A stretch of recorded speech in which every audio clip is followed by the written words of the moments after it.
allá del tema que vamos a tratar con el doctor Hidalgo en esta mañana, me gustaría preguntarle a Gonzalo, ¿qué significa? ¿Qué tal? Primero, buenos días. ¿Cómo está, doctor Hidalgo? Gracias por venir al programa, encantado. Buen día, Ramón. Para mí siempre pues, es un placer estar contigo y dialogar. ¿Qué significa un proceso de repetición? Porque claro, ya el tema del Hotel Las Américas, sobre el cual hay varios informes, algunos oficiales, otros extraoficiales, sigue generando mucha polémica. Y la Procuraduría tiene la intención de instalar un proceso de repetición por vulneración de los derechos humanos, porque considera que el Estado boliviano no ha resarcido a los familiares de los victimados o represaliados. Estamos hablando de la muerte de Eduardo Rosa, pero sobre todo de Michael Dwyer y de Mayerosi Arpad. ¿Qué significa un proceso por repetición? Mil perdones por... No. Esto no estaba previsto, pero surgió. No te preocupes, Ramón. A ver, para explicarlo de una manera simple, un proceso de repetición en sí es un proceso de características administrativas. ¿Ya? ¿Qué quiere decir esto?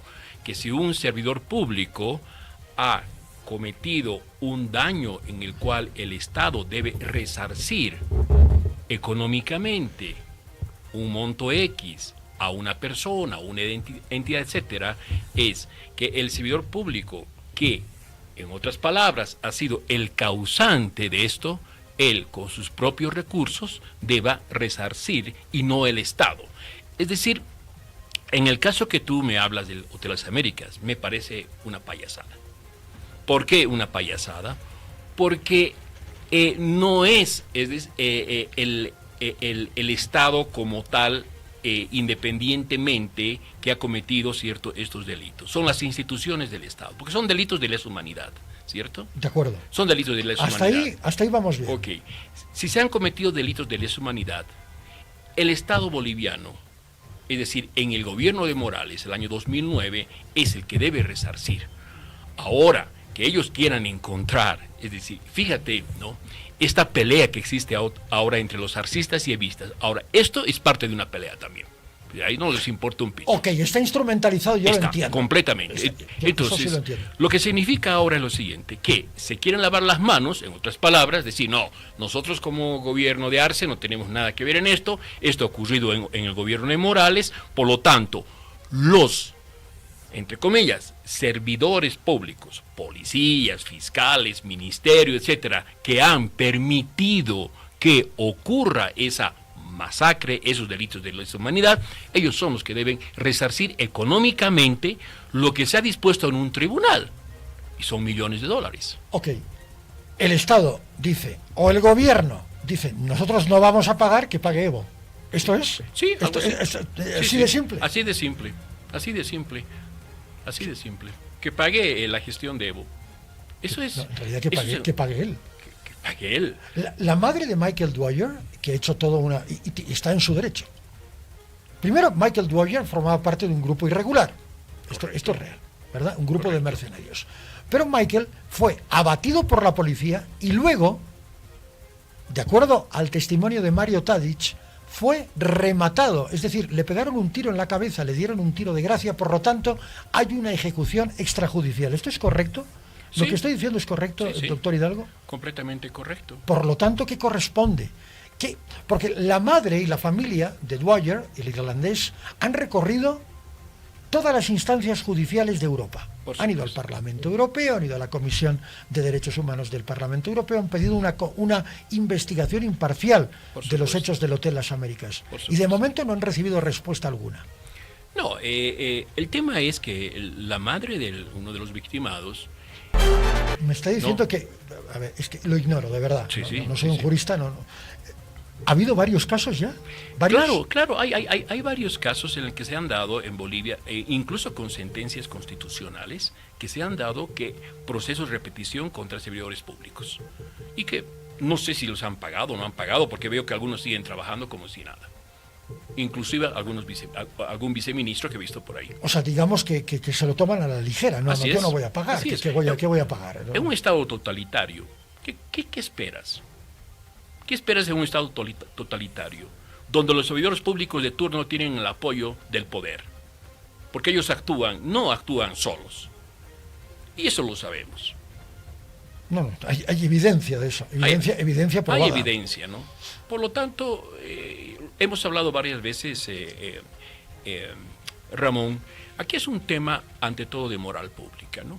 Eso es un tema de moral pública. Y qué difícil es pronunciar estas palabras moral pública, porque a nadie le interesa. Yo no veo ningún candidato, ni de hoy ni de antes, hablar sobre este aspecto de la ausencia total de moral pública en Bolivia. Oiga, mira, es verdad. No, entonces, mira, puedes hablar de gran programa, todos hablan contra la corrupción, pero un corrupto hablando, escúchame, no voy a decir quién, pero corruptos hablando de lucha contra la corrupción, es decir, en sus propuestas presidenciales, ojo, hablar de lucha contra la corrupción, contra el nepotismo, cuando han tenido toda su familia empleada en el gobierno también, o a gran parte de su familia.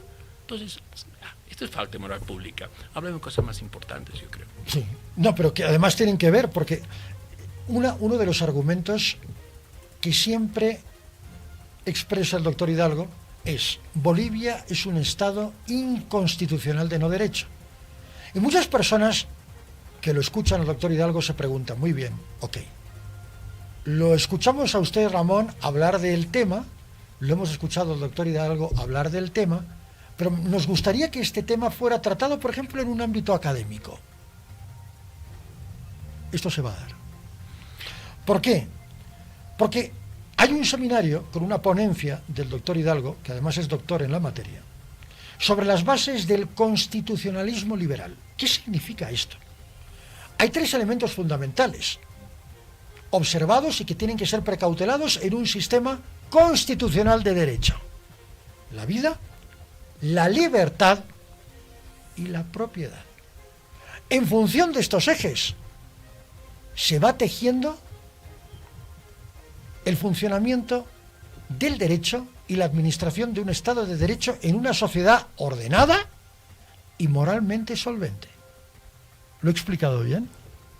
Perfecto. Me he preparado toda la noche para no quedar mal con usted. Excelente, es que te admiro. Te admiro no solamente por lo que acabas de expresar. Tengo que estudiar, estudio. Sigo tus TikToks y realmente aprendo mucho de ti. Los culpables están ahí atrás. Al César lo que es del César, Ramón, y no lo digo porque estés frente a mí. Yo creo que la gente seria, la gente que tiene una formación no solo académica estricta, sino que tiene una formación cívica, ciudadana, una formación con características morales, cuando te escuchan, escuchan un sentido, yo llamaría conducido en mecanismos de lo que es la verdad, ¿no? Bueno, es complicado. No hay verdad absoluta, por supuesto, pero sí lo haces. Ahora, lo que acabas de denunciar es algo muy fundamental. ¿Por qué? Hay un grupo de jóvenes que se han denominado Avanza Libertad. Y uno de ellos tiene una librería que es Literatura Libertad, algo así. Es una librería virtual donde trae libros, por supuesto, originales, pero libros que están relacionados ante todo con el estudio de los aspectos del liberalismo en sus diferentes aristas, ¿ya? Hoy en día, mira, luego del surgimiento de Milei, ¿ya? Hay una tendencia en Bolivia de que todos quieren seguir Milei, todos son liberales, todos son libertarios, todos odian el Estado, todos dicen la propiedad privada, todos ahora están por la libertad y la vida. Mira, exactamente. Y yo creo que esa moda no funciona, ¿no? En Bolivia no sé cuántos saben bailar rock and roll, ¿no? Pocos, yo creo, ya nadie sabe bailar rock and roll. Es lo mismo, cuando llegó rock and roll, muy pocos sabían bailar rock and roll, o el twist, ¿no? ¿Cierto? Sí, ok, ¿no? Sí. Era la moda. Sí, era la moda. Aquí lo que bailan es más que saya y esas cosas. Bueno, pues otro debate. Sí. Bueno. No entremos ahí. No entremos ahí. Sí. Entonces, en las universidades, imagínate, una universidad, mira, una universidad pública, ¿ya? Que debería estar, es decir, 14 horas dentro de una biblioteca, como yo lo hacía en Europa, estudiando, como se dice en ruso, uchitsa y shoras uchitsa. Estudia y otra vez estudia. Pero, imagínate, cada universitario en Bolivia, en la pública, cuesta $6,000. al año. En una carrera normal, 30.000 a 40.000 dólares. ¿Ok? Y encima hay que pagarle su entrada universitaria, ¿cierto? O sea, mira, ¿en qué país estamos? Y no me importa ahora que me critiquen. Yo digo lo que creo pensar. De eso se ¿No? trata la Ya no democracia. me da, ya no tengo barreras ahora, porque me he dado cuenta que los años pasan y a veces por callarse en la vida uno se arrepiente luego de decir ¿por qué no dije estas cosas? O a veces uno se arrepiente por hablar demasiado. Me pasa con frecuencia. Lo que pasa en Bueno, el caso tuyo debería es lo callarme. siguiente, ¿no? Bueno, alguna vez me debería callar. En el caso tuyo, si me permites, es lo siguiente, es como la canción de Serrat, no es triste la verdad, lo que no tiene es remedio. Ahora, Bueno. en este tema, Adelante, doctor. Volviendo, se ha puesto, yo diría, de una moda muy ridícula el tema del liberalismo en Bolivia. Todos son libios. No voy a decir los nombres por un tema No pasa que no nada. interesa, No ¿cierto? pasa nada. Pero todo el mundo habla que es libertarios, todo el mundo quiere seguirlo a Milei, etcétera. Y eso me parece a mí un circo muy barato. Nosotros, conversando con estos muchachos de Avanza Libertad, que es gente joven, gente sana, con una visión muy interesante, pues hablando también con nuestro gran amigo Franklin Pareja. Que por cierto va a hacer la introducción o las conclusiones. Él ¿no? hace las conclusiones, Las conclusiones. va a hacer un análisis final. Hay que verlo ¿no? esto. Entonces con Franklin hablamos y dijimos lo siguiente, a ver, vayamos.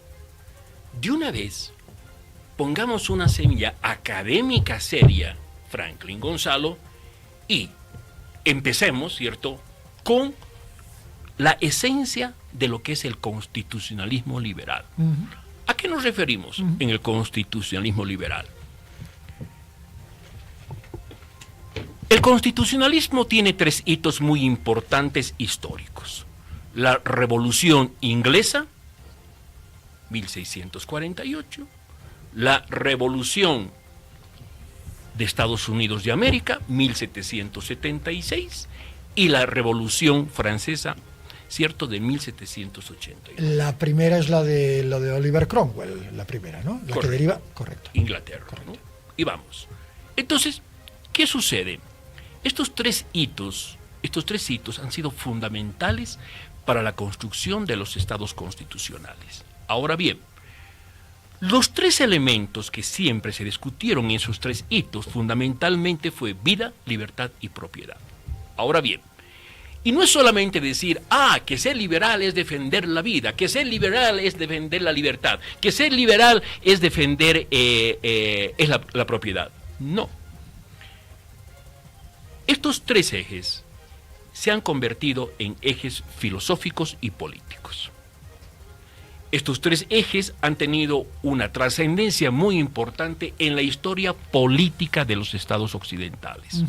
Entonces, lo que se pretende en este seminario, el día 31 de enero, a las 7 de la noche, en una universidad privada, Nuestra Señora de la Paz, aquí cerca, en la Presbítero Medina. Esto es el jueves que viene, ¿no? El viernes 31. Viernes 31. Viernes 31 de enero. De acuerdo. ¿No? Viernes 7 de la noche.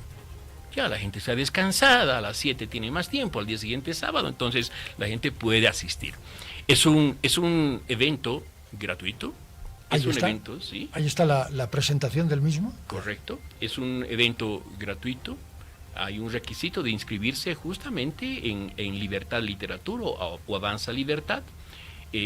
Estoy yo como expositor y también Franklin Pareja. Qué maravilla. Que, esto es un lujo, perdón que lo diga así con tanta... Es un lujo tener a los dos como expositor y como persona que va a recibir las conclusiones. E imagino que va a haber un momento de debate. Va a haber un momento Perfecto. de debate al final. Perfecto. Y ya hemos recibido bastantes mensajes, hay gente que está muy interesada en esto, porque nosotros vamos a empezar con Franklin desde un punto de vista razonable, académico, científico, si quieres llamarlo, para que la gente entienda estas bases del constitucionalismo liberal, ¿no? Y entienda de tal manera que los que pretenden, es decir, seguir una línea liberal, tengan por lo menos los conocimientos básicos de qué significa el constitucionalismo liberal. Concluyendo, ¿no? Estos ejes filosóficos, estos ejes políticos, por supuesto que se han ido transformando. Incluso vamos a tocar la crítica al constitucionalismo liberal clásico y sus límites, ¿cierto?, democráticos. Porque no creamos que el constitucionalismo liberal ha sido la solución de todo. No, también hay ciertas tendencias del constitucionalismo liberal que han deformado esta esencia de estos principios. Por ejemplo, la constitución vigente que tenemos en Bolivia, que es la que peor ha funcionado, ¿cierto?, es la que más la han vulnerado los políticos y la ciudadanía, entre comillas, ¿cierto? Esta constitución también tiene elementos liberales. Tiene vida, tiene libertad y tiene propiedad. Y dime si esos tres elementos están realmente tutelados por el Estado. La respuesta es no.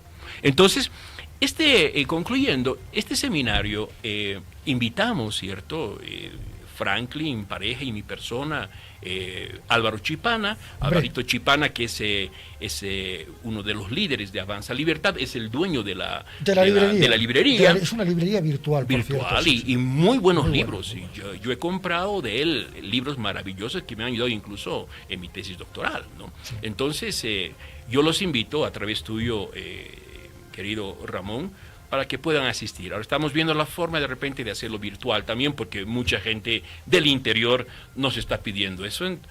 Ya hablé con Álvaro para ver los mecanismos tecnológicos, ¿no?, para también lanzarlo de una forma virtual. Y que esto no sea una excepción, sino que sea un evento recurrente, cada 2 o 3 meses. Sobre todo, es importante reflexionar. A medida que vaya avanzando la campaña electoral, yo creo que hay que tener las cosas muy claras. Y creo que ustedes desde la academia pueden aportar en ese sentido.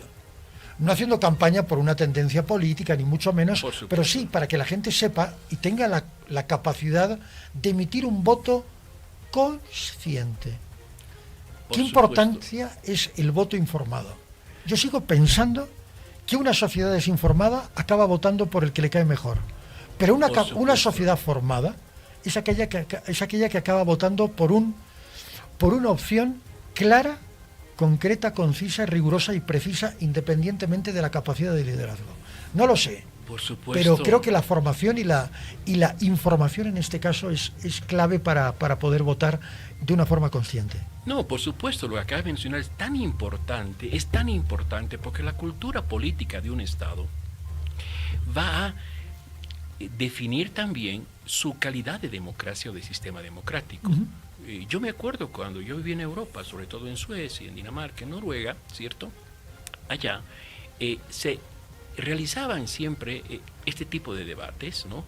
Más allá que estos países habían ingresado ya en ese momento en los elementos de la corrección política, eso es otra discusión, pero de todas maneras se abrían los campos democráticos, ¿no? Y en Bolivia, esto es bien crucial, en Bolivia nunca, esto lo voy a decir con mayúsculas y negrillas, nunca en Bolivia la academia, las universidades públicas han promovido debates serios, es decir, procesos donde se pueda dar información, porque sí, en este seminario ni Franklin ni yo ni Álvaro estamos dando tendencia, es decir, no, porque no somos partido político, ojo, no, ni les interesa, ni nos interesa, esa es la verdad, ni nos interesa, esa es la verdad, no, ni nos interesa. Lo que nos interesa a nosotros es generar cultura constitucional, cultura política, y la gente se dé cuenta, ¿cierto?, de que hay muchos elementos que los políticos, los líderes políticos, entre comillas, desconocen, y que lo que hablan solamente son tonteras, burreras, promesas, porque cuando llegan al poder, ya tenemos experiencia en Bolivia, se olvidan de sus promesas. ¿Y sabe por qué se olvidan de sus promesas? Porque nunca quisieron cumplirlas. Porque han utilizado, lo han leído mal a Maquiavelo, en el sentido de, Maquiavelo nunca dijo en su libro, El Príncipe, que el fin justifica los medios. Nunca. Son los estudiosos de Maquiavelo que han interpretado. Pero Maquiavelo es un tipo maravilloso. Hay que leer su libro. Es el problema es que a Maquiavelo lo han interpretado maquiavélicamente. Claro, el que lo han leído. Es que es verdad, es una lectura muy. Sí. Sí, los que lo han leído en castellano lo han entendido en chino y no claro, entienden el chino. Una cosa así. Es lo mismo que Kelsen. Y aquí concluyo. Mira, no, todos los. La famosa pirámide. No todos. ¿No? O sea, la mayoría de los abogados, de los abogados. Jurista es otra cosa, ¿no? Yo me considero jurista y no es soberbia. Un jurista es un tratadista. Eso, ¿no? Entonces, la mayoría de los abogados, ¿qué dicen, no? Kelsen, la pirámide de Kelsen. Ahí está. Kelsen jamás en su vida dibujó una pirámide. Fueron los estudiosos de Kelsen que dijeron, aquí hay una pirámide, entonces la Constitución está por encima de todo. Un momentito, Kelsen habla de la Grundnormen, habla de la norma fundadora. En este caso, para entenderlo en alemán a Kelsen, tendríamos que hablar nosotros de la Constitución del año 1826. ¿Cierto? Claro, esa es la contemporánea. Esa es la norma fundadora. Clara. Y de ahí emerge muy clara. todo, ¿no? Entonces, y el gran debate que había entre Kelsen y Schmitt, señores abogados, lean a Kelsen, lean a Schmitt, lean sus debates, lean teoría de la Constitución de Lean Schmitt. de vez en cuando lean. Y lean. O sea, algo más. Tengo que decir. Me estoy autocensurando ahora porque iba a decir una burrada monumental. ¿Me permites decir algo? Antes de ¿Cómo? ¿Me permites decir algo? No se pregunta, aquí en Primeras Noticias uno dice nada más. Bueno, hablando con Franklin y almorzando el día viernes. No me han invitado, me voy a resentir. Le dije lo siguiente a Franklin. Franklin, he decidido algo.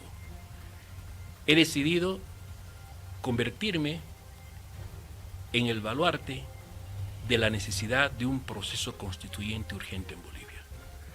Y lo voy a luchar, no desde un partido político. No le voy a preguntar si está hablando en serio, porque yo jamás dudaría de Estoy hablando en serio. He decidido convertirme en un portavoz desde mi conocimiento académico, desde mi patriotismo, desde mi bolivianidad que vive no solamente en mi sangre, también en mi mente y mi corazón, de empezar a construir un proceso constituyente que realmente nos lleve a establecer un verdadero contrato de paz entre los bolivianos. Un verdadero contrato de paz. Para que eso sea posible, doctor Hidalgo, tomo como propias las palabras del presidente que el sábado convocó un pacto social. ¿Es el pacto social la antesala de este momento? No. ¿No? No. Y lo voy a decir por qué. El presidente solamente le importa el poder, no le importa la Constitución. ¿Qué pacto social? ¿Qué pacto social en Bolivia? Perdónenme, ¿qué pacto social? ¿Pacto de movimientos sociales? Diga, vamos a hacer un pacto de movimientos sociales. Es otra cosa. Esa es la estupidez que nos ha llevado a este proceso. Un pacto entre movimientos sociales. Dios nos salve. El pacto social, que tiene características desde la Revolución Francesa, es otra cosa. Es otra cosa. Lo que Bolivia necesita es un contrato de paz. Los bolivianos con esta constitución del 2009 parece que estuviésemos en una guerra, en una confrontación permanente por el poder. Es decir, han roto todas las estructuras lógicas, morales, éticas, políticas, etcétera, solamente para la conservación del poder. Vivimos en un sistema totalitarista, y que no me digan otra cosa. Esto es un totalitarismo puro. ¿Qué teatro que hacen con Evo Morales? ¿Por qué no lo han agarrado o lo han aprendido hace tanto tiempo? A Camacho lo han aprendido en 10 minutos. ¿Ok? Eso es un ejemplo. O sea que el sistema judicial, la policía, funciona para algunos con celeridad y para otros, me hago el loco. Entonces, yo creo que hay que empezar a pensar en un verdadero proceso constituyente para salvar Bolivia. ¿Por qué? Porque el partido político, atención candidatos, el partido político que gane, si no es el MAS, no tengo idea quién va a ganar porque es un desastre lo que va a pasar, pero en las condiciones actuales constitucionales de Bolivia, tal como está redactada la Constitución, ese Frankenstein que le hicieron 144 reformas artículos sin ninguna potestad en la Plaza Murillo, esa es una constitución pactada partidariamente, no es un pacto político, es una constitución pactada partidariamente. Tuto Quiroga, Doria Medina, todos, el MAS, el MNR, todos han pactado. Y Carlos Mesa. Y Carlos, por supuesto, todos. Decirlo, y Carlos Mesa es el causante de la Asamblea Constituyente del 2006. Que no se haga pues el aquí el que no sabe nada. Él hizo una reforma de la Constitución sin seguir el procedimiento. Entonces, que no venga, lean mi tesis. ¿Sabe qué? Creo que la voy a subir mi tesis para que la lean gratuitamente, no les voy a cobrar nada. Que lean 555 páginas. Que lean una por día. Bueno, ¿cuánto tiempo le va a tomar? ¿Una por día? No. Un año y medio. ¿No? Eso es lo que necesitarían por lo menos. A mí me han pasado 6 años y 3 meses. Oye, que lean por lo menos un año y medio mi tesis, ¿no? Bueno, yo he tardado una semana y revisando cosas que algunas no las entendía, en fin. Ya. Pero bueno, no las entendía porque soy un neófito en esto. Una semana en la introducción. No, en todo. ¿En todo? Te felicito. No, es que tengo que hacerlo. No. Te felicito porque... Es mi trabajo. Ya. Es mi trabajo. Mira, concluyendo esta parte, ¿por qué te digo? Es que de una vez los bolivianos entendamos que tenemos el derecho a expresarnos libremente. Sí. Yo cuando me expreso no insulto, no, ¿ok? No. A veces sí, de repente me da un poco de bronca, como a todos, ¿no? Pero yo no insulto, ¿no? Y que el poder político me deje pensar libremente. Porque que respeten el artículo 1 de la Constitución, donde establece sobre el pluralismo político, ¿ok? La libre expresión, que es un derecho humano universal, y que me dejen pensar. Y yo propongo un proyecto, es decir, propongo un proceso constituyente en Bolivia, porque nadie va a poder gobernar en otro sentido con esta Constitución. Tiene 20.000 candados. Y aparte, otra cosa más. En este nuevo proceso constituyente debemos eliminar al Tribunal Constitucional Plurinacional. ¿Por qué? Porque no ha servido absolutamente para nada. El Tribunal Constitucional Plurinacional o el Tribunal Constitucional es un trasplante que hemos hecho de la Constitución de Austria del año 1920 y de la Constitución, por supuesto, alemana y etcétera. Pero en Bolivia no funciona. Los trasplantes en Bolivia no funcionan. Entonces, tenemos que debatir extensamente, Ramón, y hay que empezar el debate. Un debate serio por Bolivia. No nos queda mucho tiempo de vida, ¿cierto? La vida se va demasiado rápida.